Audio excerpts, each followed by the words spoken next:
அனைவருக்கும் வணக்கம். பாரம்பரிய திருவள்ளுவர் குலவம்சம் பிரசன்ன ஜோதிடர் சுப மாரிமுத்து திருப்பூரிலிருந்து இந்த பதிவு உங்களுக்காக. ஐயா வணக்கங்க ஐயா. வணக்கம் ஐயா. ஐயா இப்போது மக்கள் சார்பாக ஒரு கேள்வி இன்றைக்கி நான் கேட்கலான் இருக்கேன். கேளுங்க ஐயா. ஐயா, அதாவது இந்த ஜாதகத்தில் முடக்கு இருக்கு, ஜாதகத்தையும் முடக்கிருச்சு, கண்டிப்பாக அதனால் வாழ்க்கையில் நிறைய பிரச்சனைகள் அப்படின்னு சொல்லி நிறைய பேர் கேட்குறாங்க. கண்டிப்பாங்க ஐயா. இந்த முடக்குங்கிறது என்னங்க ஐயா? அதற்கும் கர்மாவுக்கு ஏதாவது சம்மந்தம் இருக்காங்க ஐயா? ரொம்ப பற்றி சொன்னீங்கன்னா ரொம்ப உதவியாக இருக்குங்க. நல்ல கேள்விங்க ஐயா. இந்த கர்மாவே முதல்ல எங்கேருந்து வருது அப்படிங்கிறது தான் இப்போ நம்ம சொல்ல போகிறோம். இதுவரைக்கும் எத்தனையோ கருத்துக்களெல்லாம் நீங்கள் இந்த உலகத்தில் கேட்டிருப்பீங்க.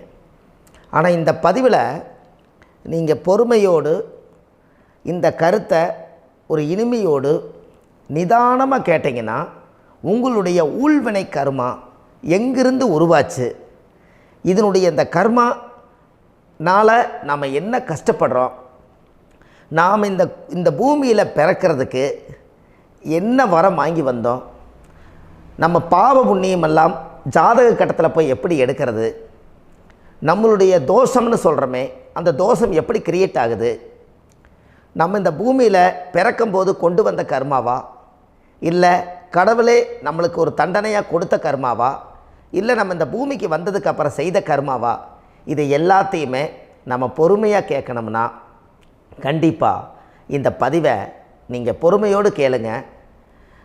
உங்களுக்கு இதில் ஒரு பெரிய ஒரு ரகசியம் ஒன்று அடங்கியிருக்குது.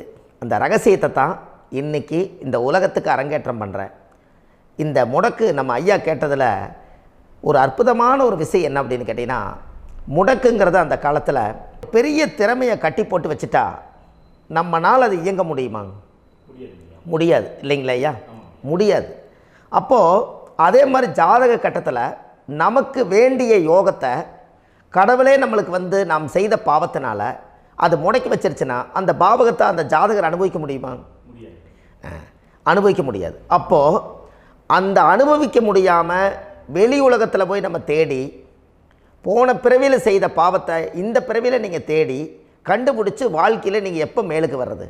அப்போது அந்த கர்மா 12 ராசி கட்டத்துக்குள்ள 27 நட்சத்திரத்தில் 9 கிரகங்களுக்குள்ள ஒரு பெரிய ஒரு ஆத்துமாத்துமான கர்மா, உங்கள் பூர்வ ஜென்ம கர்மா இதுக்குள்ளே எங்கேயோ ஒரு இடத்துல முடங்கியிருக்குது. இந்த முடக்க மட்டும் உங்கள் ஜாதகத்தில் நீங்கள் கண்டுபிடிச்சிட்டிங்கன்னா ஹைலைட்டாக வாழ்கிறதுக்கு, இந்த உலகத்தில் சுதந்திரமான வாழ்க்கை வாழ்கிறதுக்கு ஒரு மிகப்பெரிய பொக்கிஷம் உங்கள் ஜாதகத்துக்குள்ளேயே இருக்குது. அப்போது அந்த ஜாதகத்துக்குள்ளே நாம் போன பிறவியில் நம்ம கர்மா நாம் என்ன செய்திருப்போன்னு உங்களுக்குள்ளே பெரிய குழப்பம் இருக்கும். என்னங்க ஐயா, நீங்கள் என்ன கர்மா பண்ணிட்டு வந்தீங்க, நாம் போன பிறவியில் நம்ம யாரை ஒரு வதச்சோம், யாரை நம்ம மனசை புண்படுத்தினோம், நம்ம தாத்தாவுக்கு சோறு போட்டோமா, நம்ம பாட்டனுக்கு சோறு போட்டோமா, நம்ம முப்பாட்டனுக்கு சோறு போட்டோமா, நம்ம கொள்ளுப்பாட்டனுக்கு சோறு போட்டோமா, அப்போ நம்ம அப்பாவுக்கு நம்மளை பெற்றவருக்கு நம்ம சாப்பாடு கொடுத்தோமா, இவங்களுக்கெல்லாம் நம்ம சேவை பணிமடைகள் செஞ்சோமா, நம்மளுடைய உறவுகளுக்கெல்லாம் அரவணைச்சு போனோமா, நம்மளுடைய இந்த மாதிரி நாம் இரத்த சம்பந்த உறவுகளை இருந்து தான் இந்த உலகத்துக்கு நம்ம வெளியில் வந்திருப்போம். அப்போது வெளியில் நீங்கள் நிற்கிறீங்க, அப்படியே மேலே போய் பார்த்தீங்கன்னா ஒரு 7 தலைமுறையில் ஒவ்வொருத்தரும் செய்த கர்மாவெல்லாம் நம்ம பிளட்டு ரிலேட்டிவாக இப்போ நீங்கள் கரண்ட்டில் இருக்கிறவங்க கிட்ட தான் டெபாசிட் பண்ணியிருக்கோம். அப்போ இது தெரியாமல் நாம் ஜாதகத்துக்குள்ளே போய் தசாபுத்தி நல்லா தனுங்க இருக்குது, நான் ரொம்ப கஷ்டப்படுறேன், என் ஜாதகத்தில் போய் பார்த்தேன் எல்லா கிரகங்களும் நல்ல வலிமையாக இருக்குன்னு தான் சொன்னாங்க, ஆனால் இன்னும் என்னுடைய கடன் அடையலை, இன்னும் என்னோடய கர்ம தீர்ந்த மாதிரியே தெரியல, எனக்குள்ளே ஒரு தாட்டு என்னமோ நான் ஒரு பின்தங்கின வாழ்க்கையிலே வாழ்ந்துட்டுருக்கேன் அப்படின்னு நீங்கள் சொல்லும்போது, அப்போ இதையெல்லாம் தாண்டி ஒரு கர்மா உங்களுடைய ராசி கட்டத்துக்குள்ளே எங்கேயோ ஒரு பக்கத்தில் ரகசியமாக புதைஞ்சிருக்கு. அப்போது அந்த ரகசியமாக புதைஞ்சிக்கக்கூடிய அந்த முடக்கு தான் இன்றைக்கி இந்த உலகத்துக்குள்ளே நீங்கள் தெரிஞ்சுக்கக்கூடிய விஷயம். அப்போ அந்த முடக்குங்கிறது ஒன்று உண்மை. இந்த உலகத்துக்கு நம்மளை எல்லாத்துலேயும் நல்லா யோசிச்சு பாருங்கள். 12 ராசி கட்டம் இருக்குதுங்களா ஐயா? ஆமாங்க ஐயா. ஆனால் கிரகம் எத்தனை இருக்குதுங்க? 9 தான் இருக்குங்க ஐயா. ஆமாம், 12 ராசிக்கு 12 கட்டத்துக்கு 12 கிரகம் கொடுத்துருக்கலாமல்ல கடவுள். அப்போ ஏன் 3 கட்டத்தை மட்டும் எம்டி பண்ணி மீதி 9 கிரகத்தை வச்சுக்கிறாருன்னா, அப்போ நாம் செய்த 3 தலைமுறை கர்மாவுக்கு அது எந்த கட்டம் பிளாக் ஆகுதோ அந்த கட்டத்துக்குள்ளே ஏதோ ஒரு ரகசியம் இருக்கிறனால தானே எங்கேயோ ஒரு பக்கத்தில் நீங்கள் கண்டிப்பாக கர்மாவில் மாட்டுவீங்கிறது கடவுளே படைச்சு தானே இதை உருவாக்கியிருக்காரு. 12 ராசிக்கு 12 கட்டம் கொடுத்துருந்தா எங்கே நீங்கள் சுற்றி வந்தாலும் ஏதோ ஒரு வீட்டுக்குள்ளே போய் உட்காந்துக்கலாம். ஆனால் ஒரு வீடு சுத்தமாக இருக்குது, ஒரு வீட்டில் 4 கிரகம் இருக்குது, ஒரு வீட்டில் 3 கிரகம் இருக்குது, ஒரு வீட்டில் 5 கிரகம் இருக்குது, ஒரு 3 வீடு 4 வீடு காலியாக இருக்குது. அப்போ எங்கேயோ ஒரு ராசி கட்டத்துக்குள்ளேயே கடவுளுடைய கர்மா விளையாட்டு, அது ரகசிய விளையாட்டு தான். அப்போது இந்த இடத்துல தான் உங்கள் ஜாதகத்தில் முடக்கு இருக்குது. இந்த முடக்கை நீங்கள் எப்படியெல்லாம் அதை ஆராய்ச்சி பண்ணி கண்டுபிடிக்க முடியும் அப்படிங்கிற ஒரு விஷயத்தை தான் இன்றைக்கி நம்ம இந்த உலகத்துக்குள்ளே இதை நுழைக்க போகிறேன். இப்போ அப்பா செய்த பாவம்னு ஒன்று இருக்குமில்லங்க ஐயா, நம்ம அறியாத வயசில் தெரியாதில்ல, அப்பா செய்த பாவம்னு இருக்கும். அப்பாவுடைய சொத்து பிள்ளைக்குத்தானா, அப்பாவுடைய பாவம் பிள்ளைக்குத்தானே, என்னங்க ஐயா? சரி, அப்போ தாத்தா இருக்கிறாரு, தாத்தாவுடைய கர்மா உயிர் எங்கே எழுதி வைக்கிறாருங்க? அப்போது மகனை விட்டுறாரு.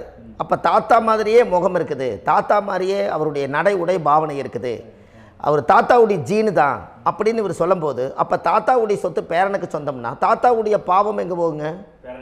Very good. அப்போ அப்போது இந்த கர்மா எப்படி டிரான்ஸ்ஃபர் ஆகுதுன்னு உங்களுக்கு தெரியுதா? அப்போ நீங்கள் போன பிறவியில் அந்த தாத்தாவுடைய பேரனை நீங்கள் பிறக்கிறதுக்கு கர்மம் உங்களை செயல்பட வச்சுருக்குது. அதனால் நீங்கள் தாத்தாங்கிறீங்க. அதனால் அந்த கௌரவமாக எங்கள் தாத்தா சம்பாரித்த சொத்து நான் தான் அனுபவிக்கணுங்கிற விதியை நீங்கள் உருவாக்கிறீங்க. அப்போது இந்த ஜாதகத்தில் அந்த ஊழ்வினை தோஷந்தான் ஏதோ ஒரு வழியில் உங்களை கர்மாவை செயல்படுத்துது. அதனால தான் இந்த ஜாதகத்தில் எந்த ஒரு முடக்கை எடுக்கிறதா இருந்தாலும் சூரியன் என்ற நட்சத்திரம் எதுவோ அந்த நட்சத்திரத்துக்கு எந்த வீடு முடக்காகுதோ அங்கே தான் உங்களுடைய கர்மா ஒளிஞ்சிருக்கும். இதுதான் உங்களுடைய பெரிய ஒரு பொக்கிஷமான ரகசியம். சரிங்க ஐயா, இப்போ இதில் நவகிரகங்கள் 9 இருக்கும்போது ஏன் சூரியனை மட்டும் நம்ம இதில் எடுத்துக்கணும்னு நீங்கள் சொல்கிறீங்க? நல்ல கேள்விங்க ஐயா. நீங்கள் கேட்டீங்க பார்த்தீங்களா, 9 நவகிரகம் இருக்கும்போது சூரியனை மட்டும், அந்த சூரியன் என்ற நட்சத்திரம் பிறக்கும்போது அந்த வீடு மட்டும் முடக்காகுன்னு நீங்கள் கேட்டீங்க இல்லையா? இதுதான் அற்புதமான கேள்வி. ஏன் அப்படின்னு கேட்டிங்கன்னா, சூரியன் அப்பாவோட உயிர் கரு போய் அம்மாவுடைய பனிக்கூடத்தில் கர்ப்பத்தில் வச்சு 10 மாதம் 300 நாள் சுமந்து நீங்கள் இந்த பூமிக்கு வெளியில் வரும்போது நீங்கள் என்ன பாவத்தை இவங்க விதைச்சாங்களோ அந்த கர்மாவை வாங்கிட்டு தான் நீங்கள் வெளியில் பிரசவமாகறீங்க. இதுதானே? அப்போ சூரியன் என்ற நட்சத்திரம், அந்த சூரியனுங்கிறது உயிர் கருவல்லவா, அப்பாவுடைய உயிரணுக்கள் அம்மாவுடைய கருவிக்குள்ளே போய் நாம் குழந்தை வடிவத்தில் இருந்து 300 நாள் பாவ உன்னித்த பதிவில் ஏட்டு எழுதி ஒரு ஜாதகத்தை கையில் கொடுத்து பிறந்த உடனே உங்களுக்கு ஒரு ஏட்டை பெரட்டி நீ இப்படித்தான் விதி, இனிமேல் இப்படித்தான் நீ வாழணும்னு சொல்லி உங்கள் கர்மாவை நீங்கள் கர்மாவோடு தானே வெளியில் பிறக்கிறீங்க.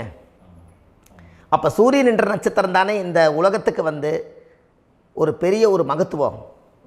இப்போ பாருங்கள், விடிய வரைக்கும் நம்ம முழிச்சிட்ருக்குறோம், காலையில் சூரிய உதயமானால் அவங்கவுங்க செயல்படுறோம். மீதி எல்லா கிரகங்களுக்குமே வெளிச்சத்தை கொடுக்கக்கூடிய சக்தி சூரியனுடைய பிம்ப ஒளிக்குத்தானே உண்டு, என்னங்க ஐயா? அதனால தான் மேசத்து உச்ச வீடுன்னு சொல்லி மேசத்தை உச்சம்னு சொல்லி சூரிய உச்சத்தை அங்கே தான் வச்சாங்க.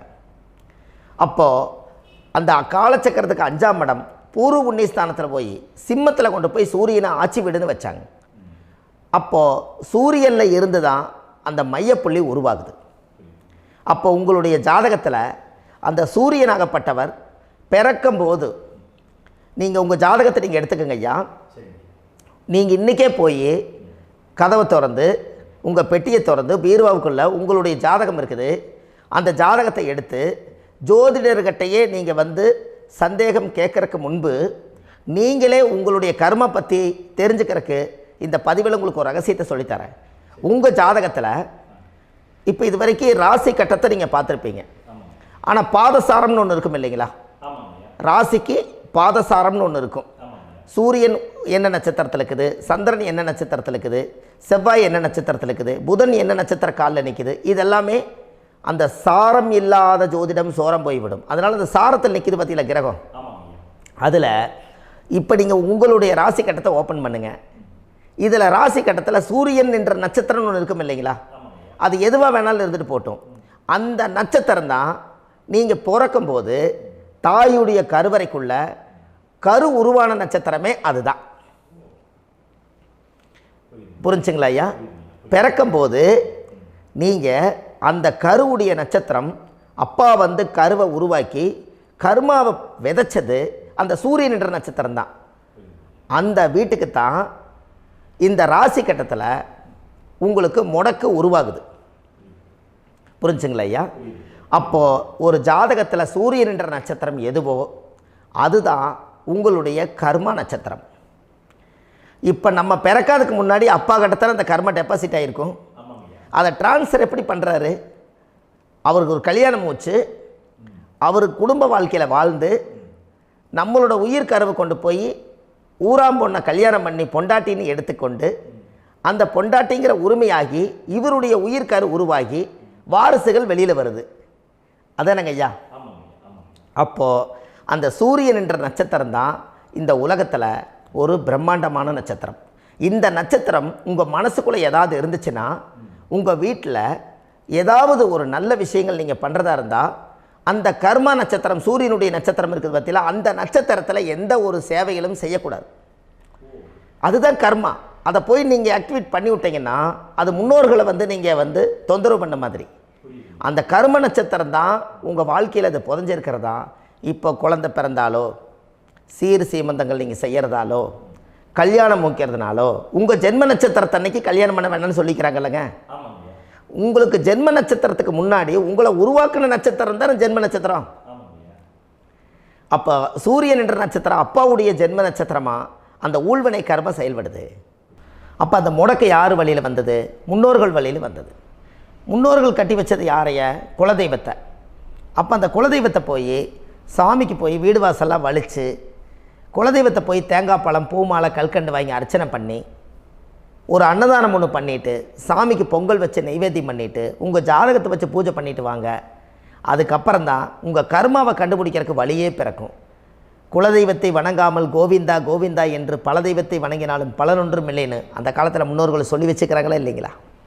அதனால் கண்டிப்பாக அதை கண்டுபிடிச்சி நீங்கள் அதுக்கு ஒரு நைவேத்தியம் பண்ணால் மட்டும்தான் முதல்ல உங்கள் 5ஆம் பாவம் முன்னோர்கள் அது வேலை செய்யும். குலதெய்வ ஆலயத்துக்கு போயிட்டு வாங்க. போயிட்டு வந்துட்டு இந்த கர்மவினை தோஷத்தை நிவர்த்தி பண்ணுறதுக்குண்டான சரியான பரிகாரத்தை நம்ம எடுப்போம். அப்போது உண்மையாலுமே ஒரு ராசி கட்டத்துக்குள்ளே இந்த மாதிரி ஒரு அந்த கர்ம தோஷம் இருப்பதனால இந்த கர்மா தோஷத்துக்கு அந்த முடக்க தோஷங்கிறத நீங்கள் எடுத்து அதை கண்டுபிடிச்சி அந்த சூரியன் என்ற நட்சத்திரம் எந்த ராசி கட்டத்தில் போய் முடக்காயிருக்குதோ அந்த முடக்கு எந்த பாவகம் வந்து நம்மளுக்கு லாக் ஆகிருக்குதோ அந்த பாவகத்துக்கு உண்டான பரிகாரங்கள் அதுக்குரிய ஸ்தலங்கள் அந்த கோவில்களில் போய் சுவாமிக்கு தேங்காய் பழம் பூமாலை கல்கண்டு வாங்கி அர்ச்சனை பண்ணி நீங்கள் இந்த கோவிலுக்குள்ளே போய் உட்காந்து சாமி கும்பிட்டு வந்தீங்கன்னா உங்களுடைய ஜாதகத்தில் இருக்கக்கூடிய அந்த முடக்கு தோசை நீங்கி வாழ்க்கையில் நீங்கள் எதை சாதிக்க வந்தீங்களோ அந்த சாதனையை நீங்கள் சாதிச்சிட்ருப்பீங்க. புரிஞ்சுங்களா ஐயா? ஏன் அப்படின்னா அந்த முடக்கு நட்சத்திரத்துக்குள்ளே தான் ஒரு தோஷம் இருக்குது. இப்போ அந்த காலத்தில் பாருங்கள் ஐயா, முன்னோர்கள் எல்லாம் நிறைய பேர் கோவில் கட்டி வச்சுட்டு போயிருக்காங்களா இல்லைங்களா? இந்த கோவில் எதுக்காக கட்டி வச்சுக்கிறாங்கன்னா அவங்க கட்டினவங்களுக்கும் அந்த முடக்கு தோஷம் இருந்திருக்குது. ராஜாக்கள் இருந்திருக்குது, மன்னர்கள் காலத்தில் இருந்திருக்குது, ஜமீன்தார் காலத்தில் இருந்திருக்குது. இப்போ அவங்களுடைய அமைப்புகள் எல்லாமே முன்னோர்கள் என்னமோ அறியாமல் தெரியாத தன்னடக்கம் இல்லாத ஒரு கர்மாவை இவங்க செஞ்சிட்டாலும் அதுக்குரிய பரிகார ஸ்தலங்களை கொண்டு போய் அந்த காலத்திலே ஜாதகம் பார்த்து நம்ம வந்து முன்னோர்களுடைய பாவத்தை நாம் செய்த பாவத்தையும் தீர்த்துட்டு நமக்கு கீழே அடுத்த சந்ததிகள் அடுத்த தலைமுறைகள் வந்தாலும் இந்த கோவில்களுக்கு வந்து விளக்கு போட்டு சாமி கும்பிட்டு இந்த மண்ணை மிதிச்சுட்டு போனால் அன்னையோடு அந்த கர்மா தீருங்கிறது அந்த காலத்திலேயே முடக்க தோஷ பரிகாரத்தை கோவில் வழியில் அந்த காலத்தை திசை திருப்பி வச்சுருக்காங்க. அப்போ நீங்கள் கோவிலுக்கு போகாமல் கண்டிப்பாக இந்த பரிகாரத்தை நீங்கள் உடைக்க முடியாது. ஏன் உடைக்க முடியாதுன்னா இப்போ நீங்கள் எத்தனை வருஷம் வாழ்கிறீங்க ஐயா?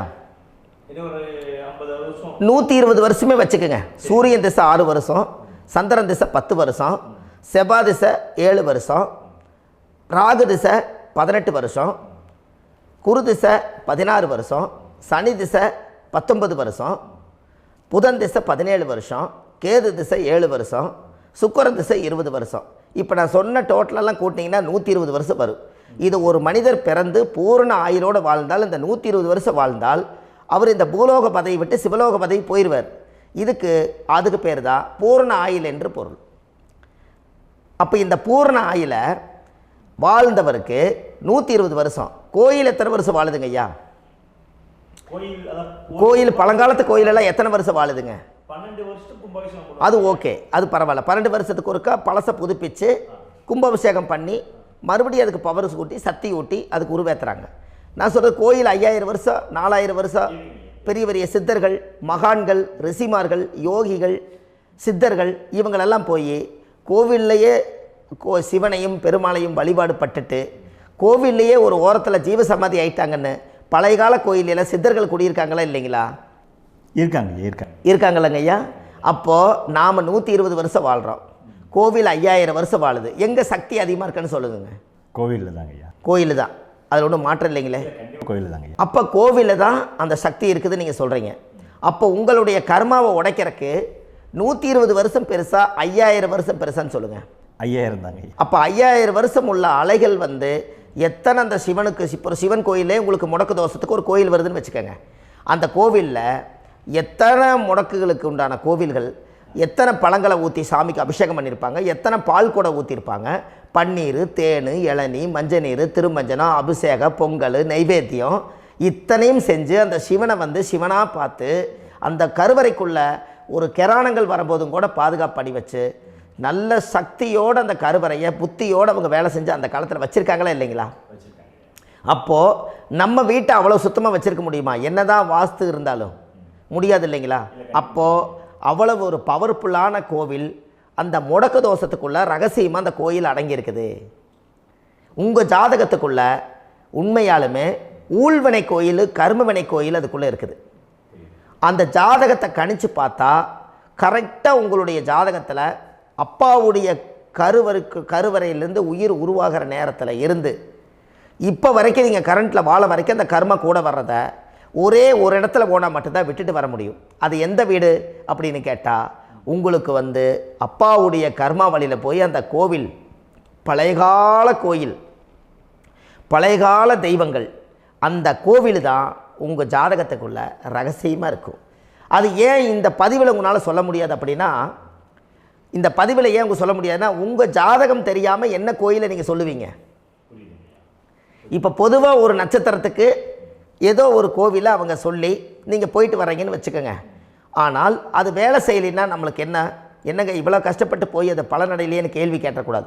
உங்கள் ஜாதகத்தை நீங்கள் கொண்டாங்க, உங்கள் டேட் ஆஃப் பர்த் டயத்தை போட்டு ஜாதகத்தை கணிச்சு நீங்கள் சூரியன் என்ற நட்சத்திரத்துக்கு உங்களுடைய கர்மவினை கோவில் யார், உங்களுடைய முடக்கு யார், ஊழ்வனை தோஷத்துக்கு உண்டானவர் யார், தாய் வழி கர்மா யார், தந்தை வழி கர்மா எது, நீங்கள் பிறக்கும்போது வந்த கர்மா என்ன, இது எல்லாம் கணிக்காமல் பொதுவாக ஒரு கோயிலில் போய் நீங்கள் பாட்டுக்கு சாமி கும்பிட்டு வந்தால் பலன் எப்படி கிடைக்கும்? கண்டிப்பாக கிடைக்காதுங்க ஐயா. என்னங்க ஐயா? அது தெரிஞ்சு பண்ணாதான் சரியா? ஒரு டாக்டர்கிட்ட போகிறீங்க, என்னை அப்படியே ஸ்கேன் பண்ணி ஒரே ஒரு மாத்திரை கொடுங்கன்னு கேட்டால் டாக்டர் கொடுப்பாருங்களா? அவர் என்ன பிரச்சனை இருக்குதோ அதை முதல்ல கண்டுபிடிச்சி ஸ்கேன் பண்ணி பார்த்து ரிப்போர்ட் எடுத்து அது மூலியமாக தான் கொஞ்சம் எடுத்து ஐயா உங்களுக்கு இந்த பிரச்சனை, இதுக்கு தீர்வுக்கு இதுக்குண்டான மெடிசன், இது இப்படித்தான் சாப்பிடணும்னு அது முறையாக சொல்லி அந்த உயிர் வாழ வைக்கிறாரு டாக்டர். அவர் ஒரு தெய்வ வடிவத்தில். கரெக்டுங்களா ஐயா? அப்போ உங்களோட கர்மா எங்கே செயல்படுது அப்படின்னா, இந்த முடக்க நீங்கள் இந்த பதிவில் தெரிஞ்சுக்கங்க. அதுக்குரிய நட்சத்திரம் என்னன்னு தெரிஞ்சு வச்சுங்க. உங்கள் ஜாதகத்தில் சூரியன் என்ற நட்சத்திரத்தை எடுத்துக்கங்க. அந்த வீட்டுக்கு முடக்க இந்த பதிவில் எந்த வீடு லாக் ஆகிருக்குதுங்கிறத நான் உங்களுக்கு இந்த வீட்டில் சொல்கிறேன். அந்த வீட்டு நீங்கள் பாருங்கள், உங்களுடைய லக்கணத்துக்கு அது எந்த வீடு. இப்போ லக்கணத்துக்கு ஒரு 7வது வீடுன்னே வச்சுக்கோங்க. அப்போ லக்கணத்துக்கு 7வது வீடே முடக்கு. அப்படி ஒரு முடக்கு ஆகிப்போச்சுன்னா ஒரு ஜாதகத்தில் லக்கணம் தான் 1, 7ஆம் இடம்ங்கிறது மனைவி ஸ்தானம். ஒரு ஆணுடைய ஜாதகத்துக்கு 7ஆம் இடம் தான் மனைவி. அவருக்கு நல்ல மனைவி அமையாமல் ஆடம்பரம் இருந்தும் வீடு அரண்மனை மாதிரி இருந்தும் அந்த மனைவியை ஒரு சந்தோஷமாக அவர் அனுபவிக்க முடியாது. புரிஞ்சுங்களா ஐயா? சந்தோஷமாக அனுபவிக்க முடியாது. ஏன் அப்படி? 7ஆம் இடத்துல தான் அவரோட கர்மா உட்கார்ந்துருக்குது. கரெக்டாக சொன்னீங்க. 7ஆம் இடத்துல தான் அந்த கர்மா உட்கார்ந்துருக்குது. அப்போ அந்த 7ஆம் இடத்துல இருக்கக்கூடிய அந்த கர்மா போன பிறவியில் நீ மனைவிக்கு சோறு போடாமல் மனைவியை கட்டி வச்சு அடிக்கிறதும், மனைவியை துன்புறுத்துறதும், அந்த மனைவி இருக்கவே இன்னொரு வாழ்க்கைக்குள்ளே போகிறதும், இங்கே வாழ வேண்டிய தாம்பத்திய சந்தோஷத்தை கொண்டு போய் இன்னொரு இடத்துல கொடுக்கறதும், தெரிஞ்சிருந்தே நம்மளுடைய மனசுக்குள்ளே திருடுத்தனமாக வாழ்கிறதும், இது எல்லா கர்மாவும் போன பிறவியில் நாம் செய்த ஊழ்வினை கர்மா தான் உங்கள் ஜாதகத்தில் 7ஆம் இடம் முடக்கு. அப்போ அந்த 7ஆம் இடம் முடக்கா இருந்துச்சுன்னா கண்டிப்பாக உங்கள் ஜாதகத்தில் நீங்கள் என்ன அனுபவிச்சிட முடியும்? நல்ல நண்பர்கள் கிடைக்க மாட்டாங்க, நல்ல ஒரு பார்ட்னர்ஷிப் அமையாது, நல்ல ஒரு நட்பு வட்டங்களில் எதையும் அனுபவிக்க விடாது, ஒரு அங்கீகாரமான உறவுகளில் போய் நம்ம ஸ்ட்ராங்காக நிற்க முடியாது. 7ஆம் இடம் என்பது தாம்பத்திய வாழ்க்கை, பூர்த்தி இல்லாத வாழ்க்கையாக இருக்கும். இப்படியெல்லாம் அந்த ஜாதகத்தில் ஒரு பொதுவாக ஒரு ஜாதகத்தில் 7ஆம் பாவம் முடக்காயிட்டால் இந்த கர்மாவை அவர் அனுபவிச்சுக்கிட்டே இருப்பார். இது எப்போத்தான் அதுக்கு ஒரு தீர்வு வேணுங்கய்யா? அந்த கோயில் எதுன்னு நீங்கள் கரெக்டாக சொன்னீங்க. இப்போ இது மனிதனால் செயல்படுது. மனிதர்கள் தான் கோயிலை கட்டி வச்சாங்க. தெய்வத்தை விட ஒரு காலத்தில் மனிதர்களுக்கு மகிமை ஜாஸ்தி. ஏன்னா சாதாரண ஒரு மண் பூமியாக இருந்த இடத்த மனிதர்கள் தான் கோயில் கட்டி ஒரு மகிமைப்படுத்தி புண்ணியம் பண்ணி வச்சாங்க. மனிதர்களுக்கு சக்தி அதிகம்தான், ஆனால் பிரபஞ்சத்துக்கு அதை விட சக்தி அதிகம் அல்லவா? ஐயா, நீங்கள் கோவிலுக்கு போய் அந்த கர்மா உடைக்கிறதுக்கு கோவிலில் சக்தி இருக்குது, ரைட்டு.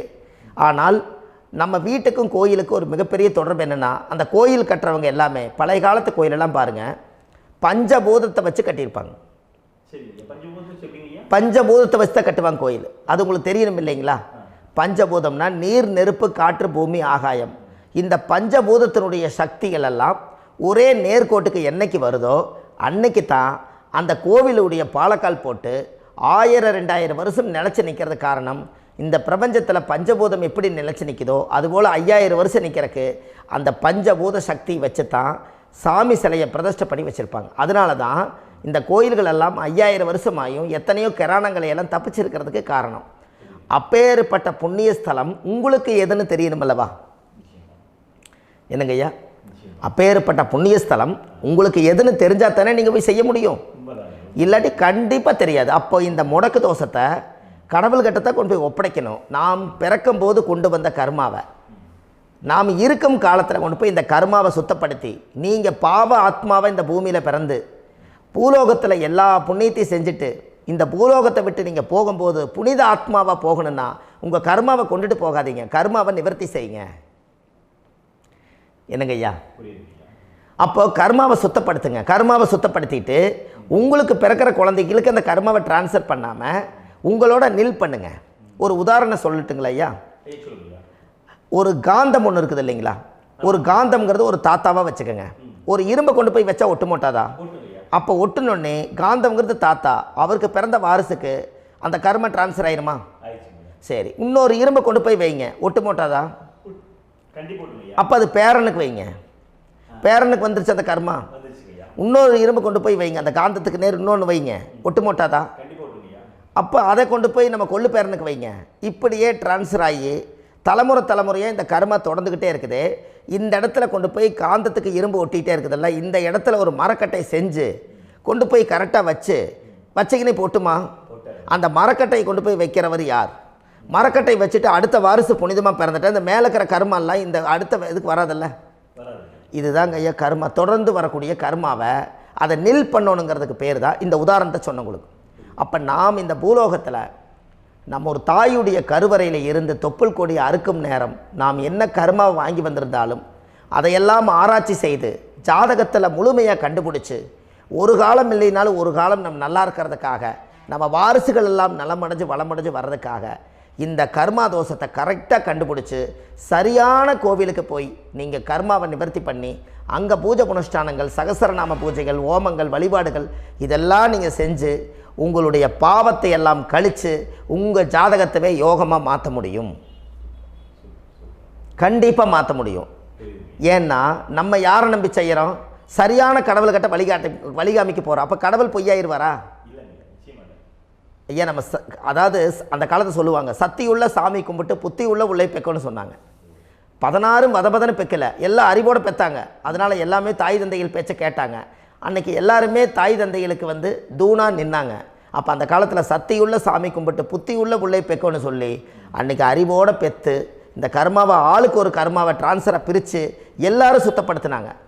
இன்றைக்கி நம்ம ஒரு குழந்தை 2 குழந்தை பெற்று வச்சுருக்கோம். அவங்களுக்கே இவ்வளவு கர்மா வந்துருச்சுன்னா இந்த குழந்தைகளுக்கு என்னைக்கு இந்த கர்மாவை போய் கண்டுபிடிச்சி நீங்கள் எப்போ சரி பண்ணுவீங்கன்னு. அப்போ இந்த வாழ்க்கையில் ஏதோ ஒரு பிரபஞ்ச சக்தி நம்மளை அறியாமல் என்னமோ ஒரு இயக்கத்தில் கொண்டு போய் விட்டுருச்சுங்களா? அப்போ இனிமேலாவது இந்த கர்மாவில் இருந்து கண்டிப்பாக நம்ம நிவர்த்தி ஆகணும்னு சொன்னால் இந்த முடக்கு தோஷத்தை யாரெல்லாம் கண்டுபிடிச்சி இந்த ஊழ்வினை கர்மாவில் இருந்து நாம் கருவறையில் சுமக்கும் போது 10 மாதம் நீங்களாம் என்னென்ன நினச்சிருப்பீங்க? அதாவது கருவறைக்குள்ள கருப்பாக ஒரு பிண்டம் இடப்பக்கம் கிடக்கையில் இந்த பூமிக்கு வரும்போது நீங்கள் என்னென்ன நினச்சிருப்பீங்க? இந்த பிறந்ததுக்கு அப்புறம் வந்து தான் அம்மா தெரியுது, அப்பா தெரியுது, தாத்தா தெரியுது, பாட்டி தெரியுது, இந்த உலகத்தில் கண்கொள்ளாத காட்சிகள் எல்லாம் தெரியுது, எல்லாம் தெரியுது. ஆனால் 10 மாதம் உங்கள் வாழ்க்கையில் நீங்கள் இருக்கும்போது நீங்கள் என்னென்னலாம் நினச்சி இந்த பதிவில் இறைவன் கொடுத்தாரோ அதையெல்லாம் அனுபவிக்கத்தான் வந்தீங்க. அதுக்கு இடையில இருக்கிறதான கர்மா. இந்த ஒரு விஷயம் உங்களுக்கு கிடச்சிருச்சுன்னா நீங்கள் எல்லாருமே ராஜயோகமாக பிழைப்பீங்கள்ல. இதில் ஏழை பணக்கார யாரையுமே சொல்ல வரல. அவங்க பிறக்கும்போது புண்ணியத்தை பொறுத்து தான் போன ஜென்மத்தில் நம்ம என்ன புண்ணியங்கள் பண்ணி வச்சோமோ அந்த புண்ணியத்தில் இன்றைக்கி நல்லா வாழ்கிறாங்க. ஒருத்தர் கேட்டார், என் ஜாதகத்தில்ங்க எங்கூட படித்தவர் இடம் வாங்கிட்டார், வீடு வாசல் கட்டிட்டார், தொழில் பண்ணிட்டார், நல்லா இருக்கார், ஆனால் நான் இன்னும் அப்படியே தான் இருக்கிறேங்கன்னு ஒருத்தர் கேட்டார். அதுக்கு ஒரு கருத்து என்னென்னா, டேட் ஆஃப் பர்த் ஒன்று தான், டைம் ஒன்று தானே வச்சுக்கோங்க. அவங்க அப்பா செஞ்ச புண்ணியம் வேறு, நீங்கள் செஞ்ச பாவங்கள் வேறு. அவர் செஞ்ச புண்ணியத்தினால அவருக்கு எல்லாமே முன்னாடி கிடைக்குது. நீ கர்மாவெல்லாம் கழிச்சிட்டீன்னா பின்னாடி கிடைக்க போகுது. இதில் மற்றவங்களை பற்றி வேற்றுமையாக நினைக்கிறதுல எந்த ஒரு இதுவுமே இல்லை. அப்போ ஒருத்தர் பார்த்து ஒருத்தர் வாழ வேண்டாம். உங்களுடைய சுய அறிவை வச்சு இந்த பூலோகத்தில் இந்த பூமியில் நீங்கள் 4 தெரிஞ்சு நல்ல விதமாக கற்றுக்கிட்டு இந்த உலகத்தில் சிறப்பாக வாழ கற்றுக்குங்க. அதுக்கு அந்த ஊழ்வினை தோஷத்தை கண்டுபிடிங்க. உங்களுக்குன்னு ஒரு முடக்கு இருக்குதுங்கிறத இன்றைக்கி நீங்கள் எழுதி வைங்க. அதை எப்படியாவது கண்டுபிடிங்க, அதை தேடுங்க. ஒரு முறை நீங்கள் ஜாதகத்தை கொண்டு வாங்க. அந்த ஜாதகத்தை கொண்டு வந்து உங்கள் பாவகத்தில் எத்தனாம் பாவம் முடக்காயிருக்குதுன்னு பாருங்கள். அந்த பாவகம் முடக்காயிருச்சுன்னா உங்கள் வாழ்க்கையில் அதிலிருந்து உங்களால் வெளியில் வரவே முடியாது, கண்டிப்பாக வர முடியாது. அதை நீங்கள் கண்டுபிடிச்சா மட்டும்தான் நீங்கள் மேலே வர முடியும். ஏன்னா நிறைய பரிகாரங்கள், பூஜைகள், யாகங்கள், ஓமங்கள் எல்லாம் செய்து வச்சும் கூட அந்த கர்மவினைக்கு உண்டான கோவிலுக்கு போய் அந்த 5000 வருஷ பழமை வாய்ந்த தெய்வத்துக்கிட்ட போய் நீங்கள் முறையிட்டு விளக்கு போட்டு உங்கள் கர்மத்தை எல்லாம் நான் நீ தான் தீர்த்து கொடுக்கணும்னு சொல்லி நம்பிக்கையோடு நீங்கள் போய் அந்த சரணாகதி அடையிறீங்க பாருங்கள், அங்கே தான் உங்கள் கர்மாவை எடுத்து விடுறாரு.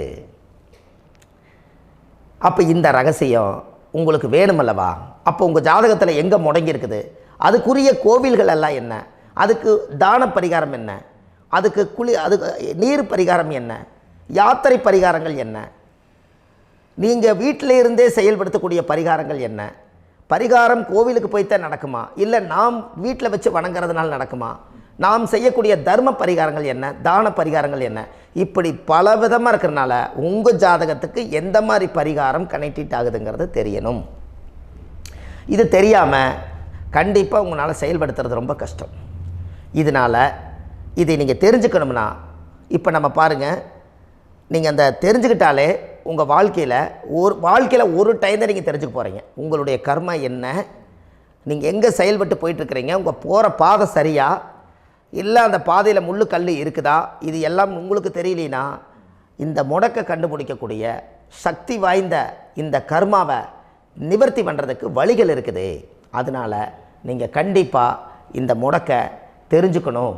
இந்த முடக்கு ராசினா என்ன உண்மையாலுமே உங்கள் வாழ்க்கையில் நீங்கள் தெரிஞ்சு இனிமேல் உங்கள் வாழ்க்கையில் இதுவரையிலும் கர்மாவுக்குள்ளேயே கஷ்டப்பட்டீங்க, வழி தெரியாமல் கண்ணை கட்டி காட்டில் விட்ட மாதிரி இருந்தீங்க.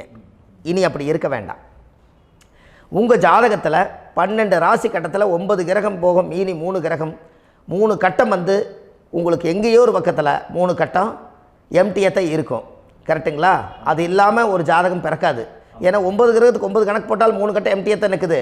அந்த கட்டத்துக்குள்ளே எந்த நட்சத்திரத்தில், எந்த சாரத்தில், எத்தனாவது டிகிரியில், எத்தனாவது பாதசாரத்தில், எத்தனை வெகுளையில், எத்தனை செகண்டுக்குள்ளே இந்த கர்மா உள்ளே புகுந்து உங்களை செயல்படுத்துதுங்கிறத கண்டிப்பாக உங்கள் ஜாதகத்தை கொடுங்க. பார்த்து இந்த விஷயத்தை சொல்கிறேன், நீங்கள் அந்த இடத்துக்கு போய் நிவர்த்தி பண்ணிவிட்டு உங்கள் வாழ்க்கையில் கொஞ்சம் காலம் வாழ போகிறீங்க. பாருங்கள், பிறந்ததுலேருந்து 20 வருஷத்துக்குள்ளே இளமையாக வாழ்கிறீங்க, குழந்தையாக வாழ்கிறீங்க. 20லேருந்து 40 வயசுக்குள்ளே தான் உங்களுக்கு ஒரு பொண்ணை பார்த்து கல்யாணம் பண்ணி ஒரு கரு உருவாக்குறீங்க. அதுக்கப்புறம் 40லேருந்து 60க்குள்ளே குழந்தை பெற்று கடமை முடிச்சிடுறீங்க. 60 வயசுக்கு மேலே ரிட்டையர்ட் ஆகிடுறீங்க. இந்த 20க்கும் 60க்கும் இல்லாத 20லேருந்து இந்த 40 வயசுக்குள்ளே உங்களோட தேடல் என்னவோ அது வாழ வேண்டிய சுகபோகமான வாழ்க்கை எல்லாமே அந்த 40க்குள்ளே தான் இருக்குது. இந்த 40க்குள்ளே இருக்கக்கூடிய வாழ்க்கையை இந்த கர்மா தெரியாமல் காலத்தை வீணாக்க வேண்டாம். வாழ வேண்டிய வயசில் நீங்கள் வாழணும். அதுக்குரிய கர்மாவை நீங்கள் சுத்தப்படுத்துங்க. எப்படியெல்லாம் நீங்கள் சந்தோஷமாக வாழ்கிறீங்கன்னு எனக்கு ஒரு தகவல் கொடுங்க. வேறு லெவலில் நீங்கள் இருப்பீங்க. கண்டிப்பாக இந்த பதிவில் உங்களுக்கு நான் இந்த விஷயத்தை கொடுக்க போகிறேன். இந்த முடக்கு நட்சத்திரங்கள் என்ன அப்படிங்கிறத இந்த பதிவில் நீங்கள் ஒரு நோட் ஒன்று எடுத்துக்கோங்க, குறித்து வச்சுக்கோங்க. இதில் இருந்து அவங்கவுங்களுக்கு முடக்கு நட்சத்திரம் என்னங்கிறத இந்த பதிவில் நான் உங்களுக்கு கொடுக்குறேன். இந்த வீடு தான் அது முடக்குங்கிறத சொல்கிறேன். இதையெல்லாம் நீங்கள் தெரிஞ்சு உங்கள் ஜாதகத்தவே நீங்கள் முடக்கு எடுத்து கண்டிப்பாக உங்கள் வாழ்க்கையில் நீங்கள் நல்லா இருப்பீங்க. அதுக்கு ஒரு நோட் எடுத்து வச்சுக்கோங்க. இது வரைக்கும் கர்மாவை பற்றி நம்ம பேசினோம். உங்கள் ஜாதகத்தில் சூரியன் என்ற நட்சத்திரத்துக்கு தான் முடக்குன்னு சொன்னீங்களே, எந்த வீடுங்கிற ரகசியத்தை இன்றைக்கி நம்ம எல்லோரும் தெரிஞ்சுக்கலாமா? இத்தனை காலமாக நீங்கள் தெரிஞ்சுக்காத ஒரு ரகசியத்தை இன்றைக்கி உங்கள் ஜாதக கட்டத்தில் நீங்களே முடக்க கண்டுபிடிச்சி அதுக்குண்டான பலனை தேட போகிறீங்க. அந்த தேடல் தான் உங்களை கொண்டு போய் உட்கார வைக்க போகுது. ஒரு உதாரணம், உங்கள் ஜாதகத்தில் பாதசாரம் இருக்குது அல்லவா? அந்த பாதசாரத்தில்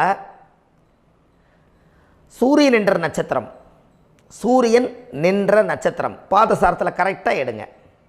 சூரியன் என்ற நட்சத்திரம் உத்திரட்டாதி நட்சத்திரமாக இருந்தால் அது கன்னி ராசி வீடு தான், அது முடக்கு ராசி.